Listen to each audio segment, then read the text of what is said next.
하는 제목으로 하나님 말씀 나누겠습니다. 저는 성도님들에게 이제 설교를 하면서 늘 마음속에 그런 생각을 한켠에 갖고 설교를 했습니다.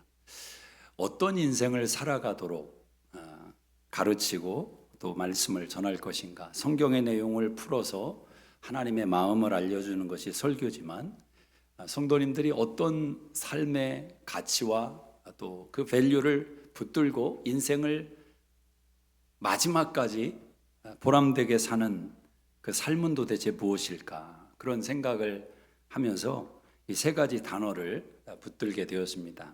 감사와 만족, 그리고 기대를 가지고 살아가는 인생이다라는 것입니다. 오늘 이 말씀 속에서 한번 여러분이 다시 여러분의 삶과 또 신앙과 인생을 한번 점검하는 그런 시간이 되면 좋겠습니다. 우리는 현재를 살아가지 않습니까? 지금을 살아가죠. 그러나 어떤 사람들은 지금을 살아가는 것처럼 보이지만 과거를 살아가는 사람들이 있습니다. 과거 속에 딱 사로잡혀서 헤어나오지를 못합니다. 과거의 실패, 또 과거의 성공 속에 갇혀서 헤어나오지 못하는 삶을 살아갑니다. 지금을 낭비하는 인생이 되는 겁니다. 또 어떤 사람들은 미래에 붙들려서 살아갑니다.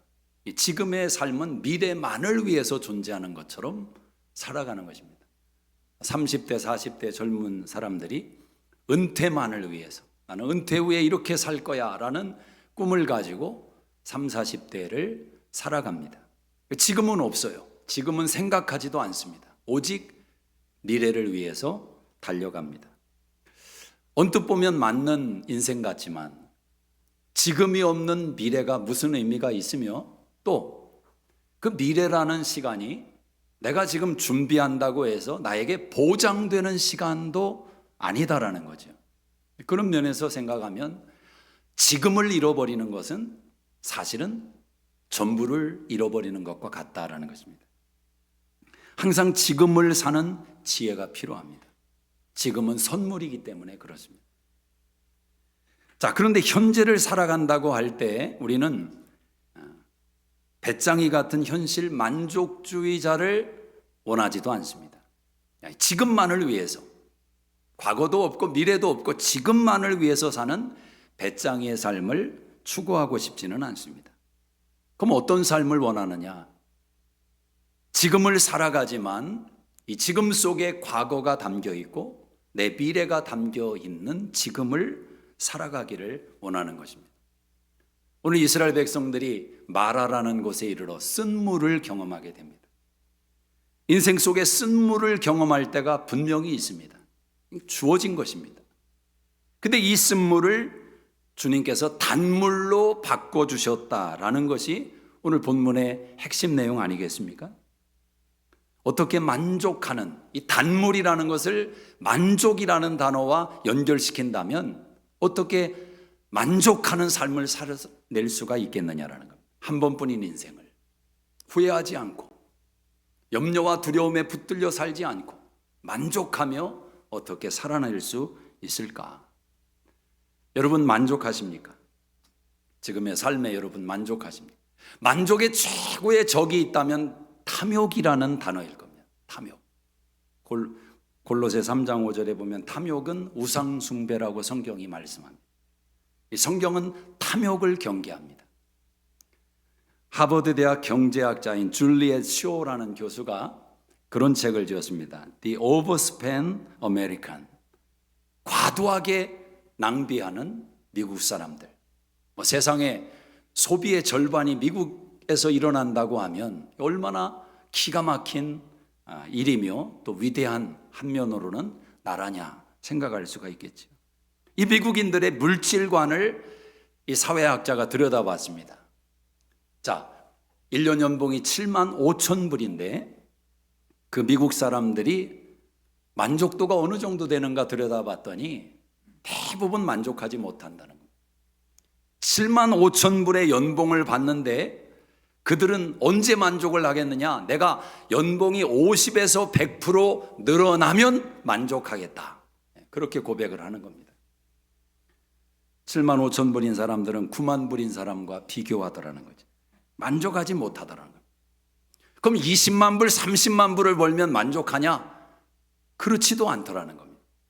이 99년도에 나온 책이니까 지금으로 치면 훨씬 이 가치 밸류가 더 많을 것입니다. 연봉이 10만 불이어도 만족 못한다는 겁니다. 그 이유는 간단합니다. 왜 만족 못하는가? 미국의 가장 거부였던 락펠러의 대답이 모든 것을 말해줍니다.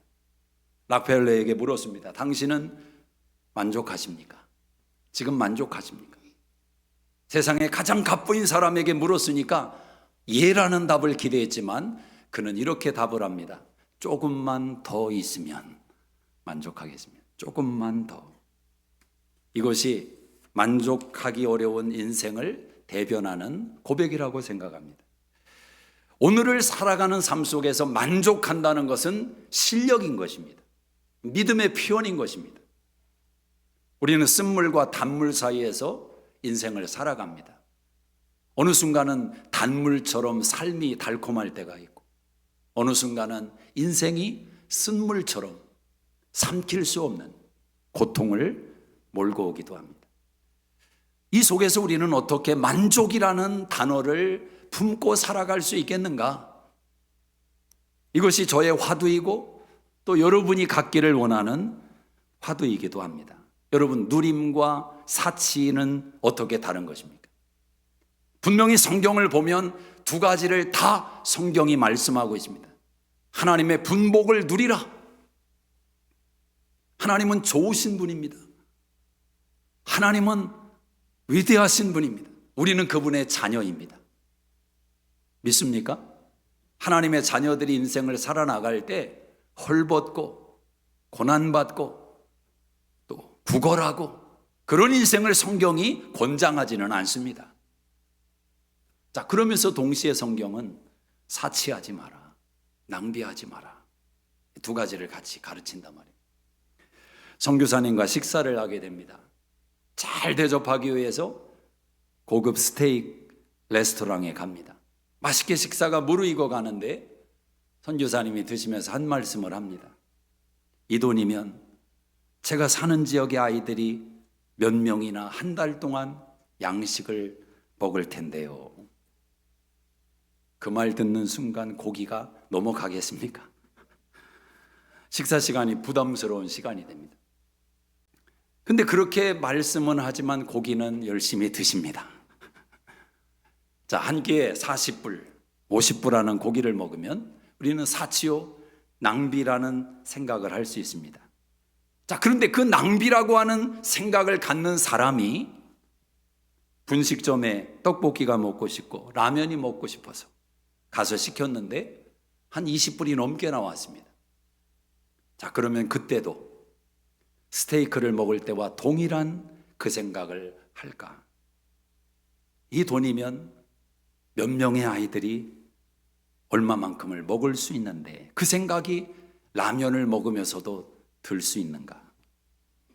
20불이 50불보다는 훨씬 적어 보이는 액수지만 지금도 세상에 절반이 넘는 사람들은 2.5불로 하루의 양식을 해결하는 것도 힘들어하고 있다는 겁니다. 거기에 비하면 20불의 식사도 과히 적은 양이라고 할 수는 없지 않겠느냐라는 겁니다. 그래서 생각해 보라는 겁니다.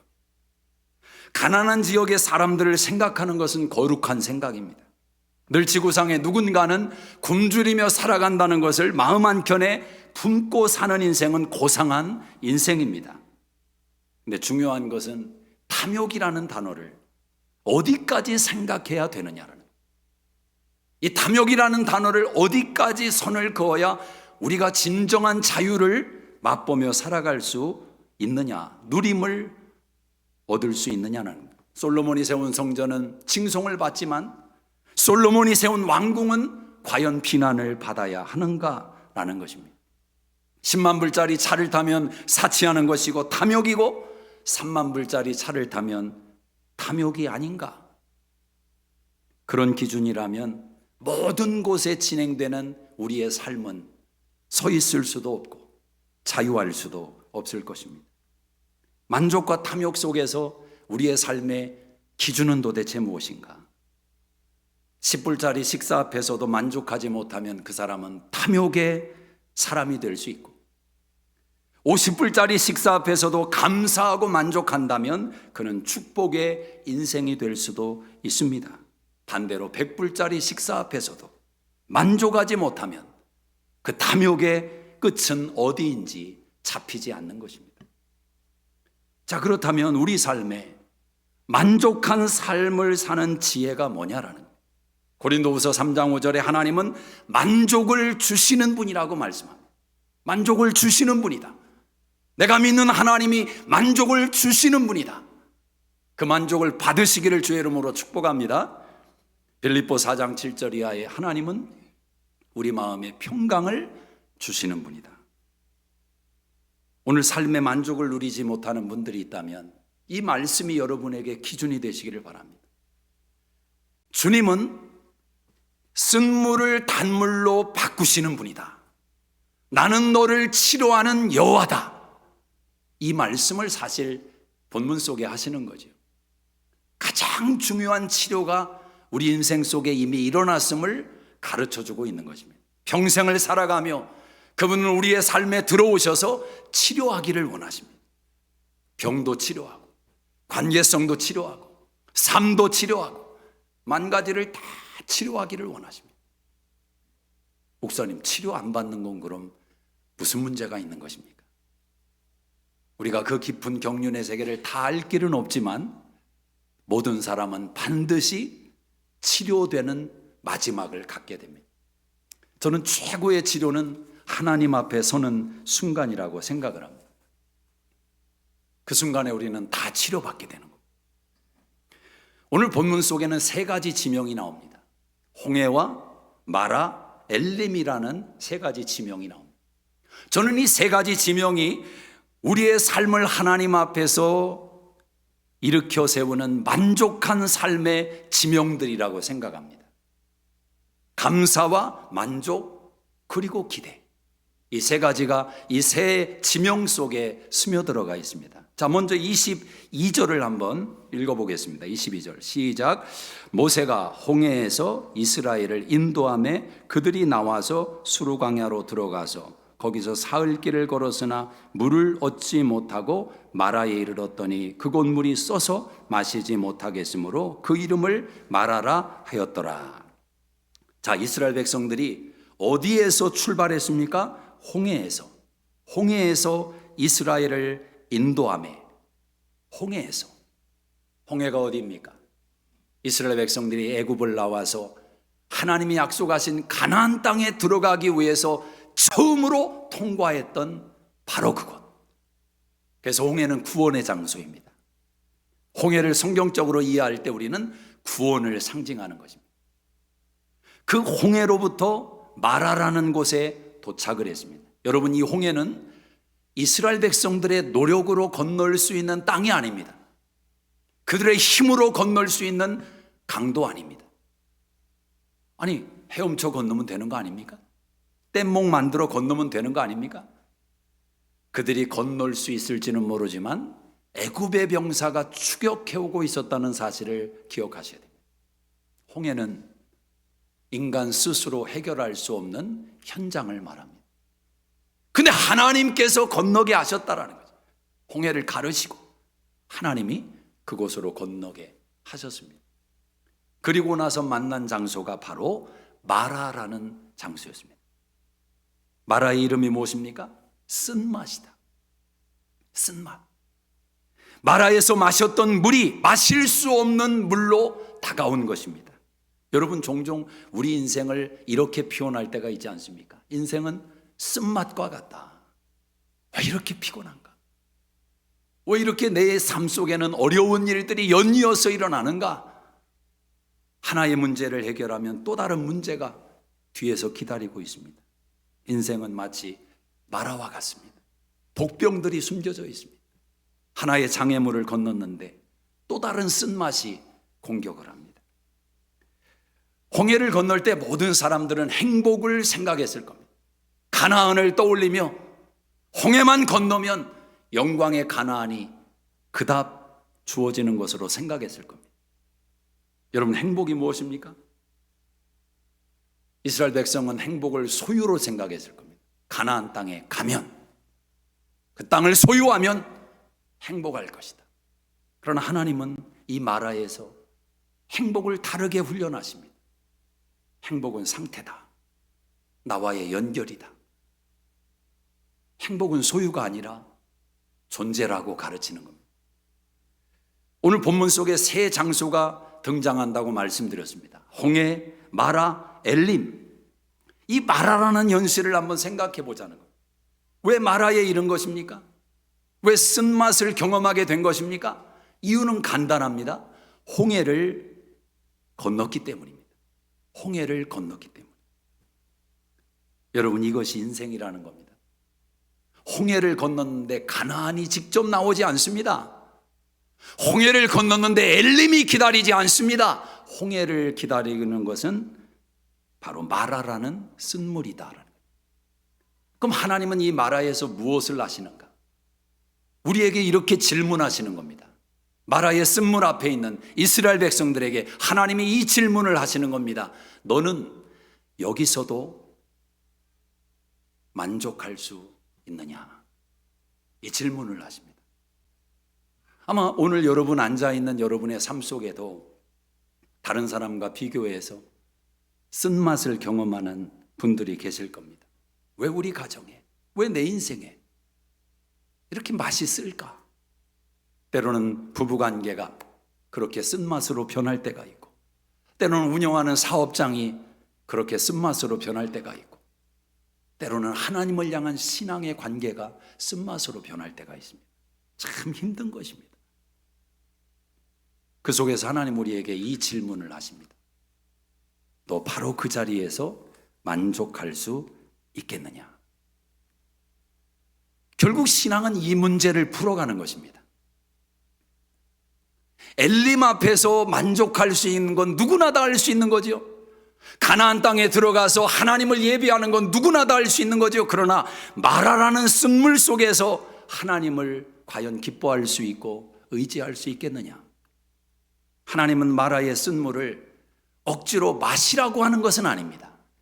입 벌려 한번 꾹 참고 마셔.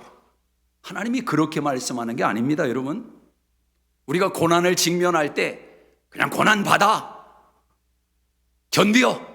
하나님이 그러시는 게 아닙니다. 하나님의 마음은 전혀 다른 곳에 있습니다. 요즘은 세상이 참 좋아졌습니다. 제가 어릴 때만 해도 약은 다 쓴맛이었습니다. 약 먹는 시간이 고역이었습니다. 엄마와 한참 실랑이를 벌이다가 결국은 한 대 얻어 터지고 약을 먹는 거죠. 약맛이 다 썼어요. 단약이 있었습니까, 여러분? 약은 원래 쓴 겁니다.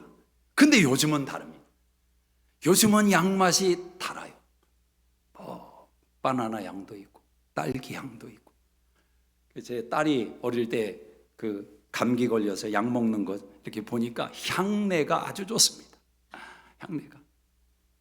여러분, 과학이 조금 발달하니까 그 쓴 약맛도 단물로 바꿀 수 있는 시대를 우리가 살아가는데, 내 인생의 쓴맛을 전능하신 하나님이 바꿀 수 있다! 왜 못 믿느냐라는 거죠. 여러분 믿으십니까? 어떤 삶의 현실이 주어져도 하나님은 내 삶을 바꾸실 수 있다. 이 믿음이 먼저 저와 여러분 안에 굳건하게 있기를 주의 이름으로 축복합니다. 마라가 존재하지 않게 하겠다는 것이 신앙이 아닙니다. 마라는 있습니다. 하나님은 그것을 단물로 바꾸겠다는 것입니다. 결국 행복은 이 단물 때문에 누리는 것이 아닙니다. 알고 보니까 쓴물을 단물로 만드시는 하나님을 경험할 때 그 하나님 속에 기쁨이 있고 만족이 있음을 깨닫게 되는 것입니다. 인생의 마라를 해결하는 길은 무엇인가? 내 삶에 쓴물이 다가올 때 어떻게 해야 되는가? 가장 중요한 건 이것입니다. 먼저 인정하셔야 됩니다. 고통은 고통이고 쓴맛은 쓴맛입니다. 인정하지 못할 때 더 힘들어지는 거예요. 왜 내 인생 가운데, 우리 가정 가운데 이런 어려움이 생길까? 아니요. 먼저는 인정하셔야 됩니다. 그리고 두 번째는 생각해 봐야 됩니다. 많은 사람들이 기도로서 고난을 이겨내려고 합니다. 예, 맞습니다. 기도는 베이직 가운데 깔려 있는 것입니다. 모든 것의 출발은 기도입니다. 그러나 기도하고 나서 반드시 필요한 것이 있습니다. 생각이 뒤따라와야 됩니다. 이 고난의 정체가 뭐냐? 이 쓴맛의 정체가 뭐냐? 생각해 보셔야 됩니다.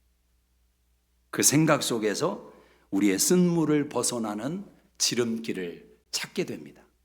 여러분, 여러분의 인생의 쓴맛을 벗어나는 지름길이 어디에 있는가? 바로 홍해의 답이 있다라는 것입니다. 홍해의 감사가 지금의 마라를 변화시킬 수 있는 키가 된다는 겁니다. 홍해를 건넜기에 마라를 직면한 것입니다. 그래서 마라의 쓴물부터 우리가 생각을 하면 어떤 현상이 벌어지느냐? 지금도 괴롭지만 출발까지도 원망이 되는 것입니다. 왜 우리를 애굽에서 인도에 내서 홍해를 건너게 해서 이 마라까지 오게 했는가? 모든 삶이 부정되는 것입니다. 하나님 앞에 원망이 되는 거죠. 이스라엘 백성이 꼭 그렇게 합니다. 이 마라의 쓴물의 원망이 지나면 16장에 만나를 인해서 원망하는데 뭐라고 원망하냐면, 왜 우리가 애굽에서 가마솥에서 잘 먹고 잘 살 때 왜 우리를 인도해내서 이 광야에서 굶주려 죽게 하느냐. 그러면서 이스라엘 백성들이 홍해도 원망하고 그 출발도 하나님께 원망을 하더라는 것입니다. 여러분, 선악과를 따먹은 인간은 선악과 따먹은 자체로 사람을 원망하는 것으로 끝나는 게 아니라 왜 선악과를 만들었냐고 하나님께 따지는 겁니다. 내가 넘어진 그 자리에서 모든 삶은 원망의 잡초로 가득 들이우게 됩니다. 자, 부부 사이에도 한번 생각해 보십시오. 왜 이런 남편과 결혼했는가? 답이 없는 생각입니다. 왜냐하면 살아가는 과정 속에서 쓴맛을 경험하는 거거든요. 남편으로 인해서 쓴맛을 경험합니다. 그때 그 결혼의 출발 지점을 우리는 원망하게 됩니다. 내가 결혼하지 말았어야 되는데. 그러면 어떻게 해야 되느냐? 그 태도를 한번 바꿔서 마라의 쓴물을 먼저 떠올리지 말고 그 출발 지점을 떠올려 보는 겁니다. 홍해. 예를 들면 이런 거죠. 멋진 남자였는데, 착한 남자였는데. 아니, 멋졌으니까 결혼한 거잖아요. 그죠? 착한 사람이니까 결혼했지, 지금 쓴맛을 주는 이런 인간인 줄 알았으면 결혼했겠습니까? 좋은 사람인 줄 알고, 착한 사람인 줄 알고, 멋진 사람인 줄 알았으니까 결혼했어요. 근데 지금 쓴맛을 경험한단 말입니다. 그때 이 생각이 한번 나와야 됩니다. 홍해를 생각하는 사람은 그럽니다. 나 만나서 이렇게 됐구나. 나 만나서 이렇게 됐구나. 사람들이 다 원인은 상대방에게 있다고 생각하는데 한 번도 자기에게 시선을 주지 않습니다. 이 사람이 원래는 멋진 사람이고 착한 사람이었는데 나 같은 여자 만나서 이렇게 됐구나. 이게 은혜의 생각이죠. 좋은 아내였는데 이 생각을 한번 떠올리면 지금 쓴맛을 주는 대상이지만 생각이 한번 이렇게 가볼 수 있는 거죠. 나 만나서 이렇게 됐구나. 한번 따라 하십니다. 나 만나서. 안 좋다는 얘기니까 이거 안 되지. 나 만나서 이렇게 좋아졌어요. 어떤 분은 또 그런 분도 있더라고요. 사랑해서 놓아주기로 결정했대. 이 무슨 봉창 두드리는 소리입니까? 사랑하니까 바꿔야죠. 사랑하니까 체인지해야죠. 내가 노력하고 모든 내 기호를 뒤로하고 사랑하니까 한번 이 사람을 위해서 내가 변해보자. 이 사람을 한번 세워보자. 사랑하니까 그렇게 노력해야 되는 거 아닙니까? 시작점을 잘 잡아야 된다. 시작점. 거기에서 길어 올릴 내용이 있습니다. 감사를 길어 올려. 비즈니스 하시는 성도님들, 요즘 잘 되시는 분들 물어보면 잘 된다고 하면서 인상을 써요. 아니, 잘 되는데 인상을 써. 왜 인상을 써냐? 피곤하다는 거예요. 손님이 이제 그만 좀 왔으면 좋겠다. 큰일 날 소리예요. 큰일 날 소리. 쓴맛을 아직 못 봐서 그런 거예요. 얼마나 감사합니까? 다시 처음으로 가야 돼. 홍해를 건넌 그 순간. 그러면 완전 체인지가 되는 거예요. 순간적으로. 감사로 변하는 거예요. 오늘 하나님의 계획이 무엇입니까? 어떻게 쓴물을 단물로 바꾸는가? 하나님은 나뭇가지 하나를 던지라는 거죠. 자, 25절을 한번 읽어보겠습니다. 시작. 모세가 여호와께 부르짖었더니 여호와께서 그에게 한 나무를 가리키시니 그가 물에 던지니 물이 달게 되었더라. 거기서 여호와께서 그들을 위하여 법도와 율례를 정하시고 그들을 시험하실세. 그렇습니다. 쓴맛의 원인은 하나님께서 시험하고 계셨다라는 겁니다. 어떤 시험입니까? 너는 마라에서도 만족할 수 있느냐? 지금 너의 삶의 자리에서 나를 인해서 만족할 수 있느냐? 하나님의 말씀과 하나님의 율례와 하나님의 교훈을 가지고 하나님은 지금 이스라엘 백성들을 테스트하고 계셨습니다. 여러분, 우리 주님께서 첫 번째로 행하신 기적이 무엇입니까? 가나의 원인 집에서 물로 포도주를 만드신 기적입니다. 잔치집에 포도주가 떨어졌습니다. 사람들의 원성이 높아질 수 있는 위험한 순간 아닙니까? 그런데 주님이 포도주를 만드셨어요. 어떤 인생도 만들 수 없는 값진 포도주를 물로 주님이 만드셨습니다. 그 포도주의 기적은 여기에 있는 것입니다. 예수님이 그 집에 계셨다. 예수님이 그 집에 계셨다. 오늘 저와 여러분의 인생에 예수님이 계시다면 믿으십니까? 예수님이 정말 계시다면 우리 인생의 쓴맛이 단물로 변하는 기적은 언제나 일어날 줄로 믿습니다. 가장 원초적인 감사, 그 십자가의 감사가 우리의 인생을 바꾸는 것입니다. 여러분, 지금의 인생이 쓴맛이고 지금의 인생이 고달플 때 십자가를 떠올려 보십시오. 십자가를 묵상해 보십시오. 십자가는 모든 조롱과 모든 멸시와 모든 인생의 고난을 넉넉히 커버할 수 있는 위로의 능력의 장소 아닙니까? 그래서 십자가 앞에서 위로받지 못한 사람이 없어요. 어떻게 저런 사람이 위로받을 수 있을까? 나중에 봤더니 십자가를 붙들고 위로받았다는 거예요. 십자가는 능력이 있습니다. 홍해에 가서 그 감사의 물을 길어 올리는 것입니다. 여러분이 쓴 물을 단물로 바꿀 수 없습니다. 노력한다고 되는 게 아닙니다. 설탕 들이붓는다고 되는 게 아닙니다. 일시적인 맛의 변화는 일어나지만 근본적인 변화는 십자가 안에서만 해결되는 줄로 믿습니다. 주님의 고난이 우리에게 넘친 것 같이 주님의 위로가 우리에게 넘치는 줄로 믿습니다. 홍해에서 감사를 길어오면 어떻게 됩니까? 마라에서 인내할 수 있는 힘이 생기는 겁니다. 홍해를 건너게 하신 하나님이 이 마라의 문제 하나 해결하지 못하겠느냐? 홍해를 건너게 하신 하나님이 내 인생 가운데 쓴맛과 이 어려운 고통의 터널을 넉넉히 이겨내게 하지 못하겠느냐? 이 믿음이 연결되는 것입니다. 하나님과. 그러면서 우리는 고백하게 될 것입니다. 무슨 뜻이 있겠지?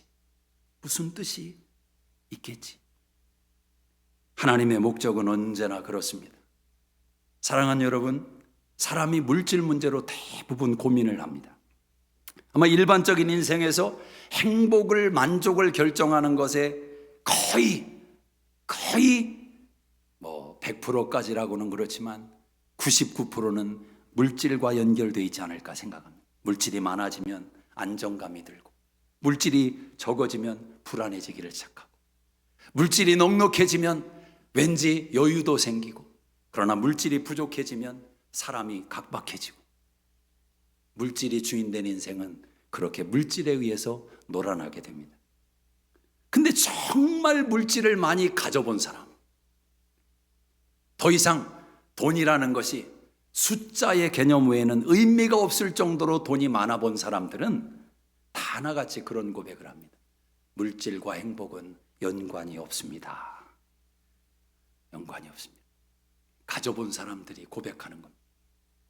우리도 한번 가져보고 그런 멋있는 고백을 없으면서 하니까 궁색해 보이고 괜히 그런 마음인데도 한번 가져본 다음에 멋있게 한마디 하면 얼마나 또 좋겠습니까?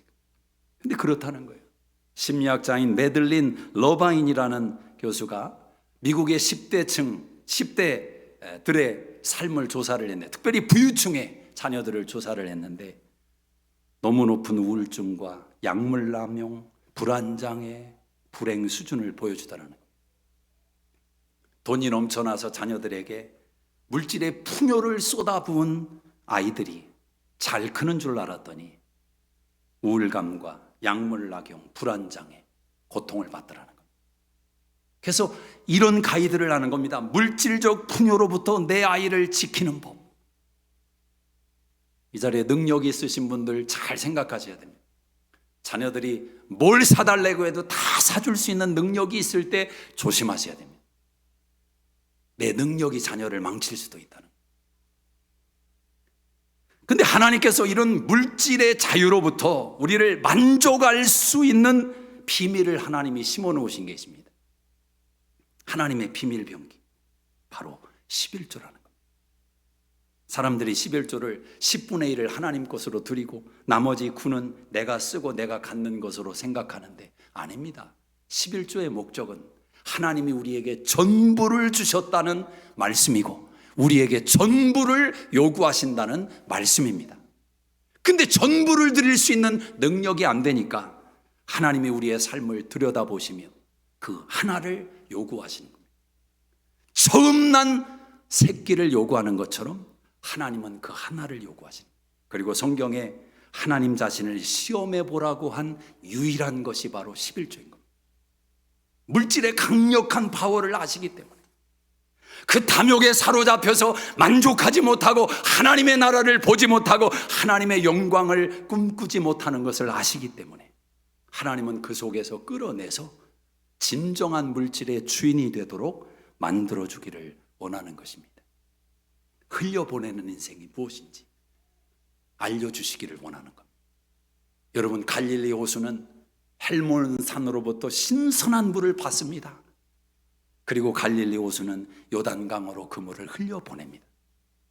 그래서 갈릴리 호수는 호수이지만 바다같이 풍성한 자태를 뽐내고 있습니다. 그런데 그 물을 마지막에 받아든 사해 바다는 보내지를 않습니다. 킵하는 거죠. 그래서 그 물은 소금물로 변해버렸습니다. 고기가 살 수 없습니다. 사람이 들어가면 둥둥 떠버리는 겁니다. 저와 여러분의 인생은 고이는 물이 아닙니다. 흘려보내는 인생이 되어야 됩니다. 불안하지요? 두렵지요? 그러나 흘러오게 하시는 하나님이 있음을 잊지 말라라. 만족해 하시는 하나님. 과거에 대해서 감사하고 오늘 만족한 인생들에게 하나님은 엘림이라는 기대를 갖게 하시는 겁니다. 저는 이 마지막 27절을 볼 때 여러분 한번 읽어보시기 바랍니다. 27절 같이 읽겠습니다. 시작. 그들이 엘림에 이르니 거기에 물샘 열둘과 종려나무 70그루가 있는지라 거기서 그들이 그 물 곁에 장막을 치니라. 이 엘림이 있는 것을 알았다면, 봤다면 이들이 마라에서 원망했겠습니까? 언제나 엘림은 눈으로 볼 수가 없습니다. 믿음으로 보는 것입니다. 하나님이 예비하신 좋은 것은 눈으로 보지 못하고 귀로 듣지 못하고 생각지도 못한 좋은 것을 주신다고 성경이 말씀합니다. 우리의 인생에 그래서 기대가 필요한 것입니다. 눈에 보이지 않아요. 손에 잡히지 않아요. 그러나 믿습니다. 하나님은 예비하신다. 하나님은 준비하신다. 하나님은 우리 가정을 위해서, 하나님은 우리 자녀를 위해서, 우리 교회를 위해서 하나님은 준비하시는 분이다. 믿음을 갖는 거죠. 믿음. 언제나 그 믿음은 은혜를 경험하게 만드는 것입니다. 사랑하는 여러분, 십자가는 과거의 사건입니다. 그러나 십자가의 영향력은 미래에 주어질 것입니다. 지금도 십자가의 능력은 저와 여러분을 변화시키고 있습니다. 우리가 왜 주님을 사랑하고 주님 말씀대로 살아가려고 몸부림치고 왜 성경을 읽고 왜 기도하고 왜 주변을 돌아보고 왜 그런 삶을 살아갑니까? 십자가의 영향력 아래에 있기 때문에 그렇습니다. 과거에 대해서 감사하고 현재에 대해서 만족하고 기대가 있는 삶. 저 유명한 사도 바울은 빌립보 4장 11절에 이렇게 고백합니다. 나는 일체의 비결을 배웠노라. 풍부에 처할 줄도 알고 비천에 처할 줄도 알고 배부름과 배고픔과 모든 삶의 일체의 비결을 배웠노라. 나는 자족하기를 알았노라고 고백을 합니다. 여러분, 사도 바울은 어떤 상황과 어떤 현실이 불어닥쳐도 쓴물을 경험해도 마라와 같은 인생을 직면해도 사도 바울의 평안을 빼앗아갈 수는 없었습니다. 사도 바울의 만족을 빼앗아갈 수는 없었습니다. 왜냐하면 그는 하나님 안에서 만족하는 비밀을 알았기 때문에. Present is present. 지금이 선물이고, 지금이 축복이고, 지금이 감사고, 지금이 행복이다. 행복이 어디에 있습니까? 행복이 어디에 있습니까? 여러분이 고개를 돌리면 바로 거기에 행복이 있습니다. 저는 제 차가 제일 좋은 차입니다. 제 벤츠 뭐요 차가 있다고 하는데 다 소용없습니다. 제 차가 제일 좋은 차. 저는 차를 3번 바꿨거든요. 그때마다 저는 최고의 차를 탔습니다. 이렇게 또 설교하면은 이제 설교만 듣는 분들은 또 이제 궁금할 거예요, 아마. 무슨 차를 타길래 저 목사는 도대체. 하여튼 그런 줄만 알면 됩니다. 제일 좋은 차. 저는 세상에 수십억의 여자들이 있지만 제 와이프가 최고입니다. 제일이에요. 뭐 어떤 여자, 어떤 미스 코리아 천하 없어도 소용없습니다. 제 와이프가 최고입니다. 저는 우리 수정교회가 최고입니다. 우리 성도님들 집을 가서 지난주에도 오늘 세 가족 신방을 갔는데 신방을 요청해서 갔습니다. 근데 아이고 집이 좋더라고요. 전망도 좋고. 그래서 좀 감사하죠. 하여튼 성도님들이 이사 가서 좋은 집 예배드리면 그때가 목사는 제일 행복한 시간이에요. 그런데 그렇게 예배드리고 제 집에 오면 저는 제 집이 제일 좋다고 또 고백을 합니다. 우리 집이 제일 좋아요. 우리 성도님들이 제일 좋습니다. 뭐 어떤 사람들은 간증 집회 나와서 평신도인데도 기가 막힌 뭐 일을 해서 사람들의 심금을 울리는 고백을 하는데 소용없습니다. 천하 없는 얘기를 해도 저는 여러분이 제일 좋습니다. 여러분이 제일 좋습니다. 하나님 나라의 거시적인 관점에서는 다 영광이지만 협소한 나라는 하나님 앞에서의 한 개체는 나에게 주어진 이 자리가 내가 손 내밀면 잡을 수 있는 그 사람이 최고인 것입니다. 거기에 만족이 있는 것입니다. 기도하겠습니다. 자리에서 다 일어나시겠습니다. 조용히 눈을 감고 성령께서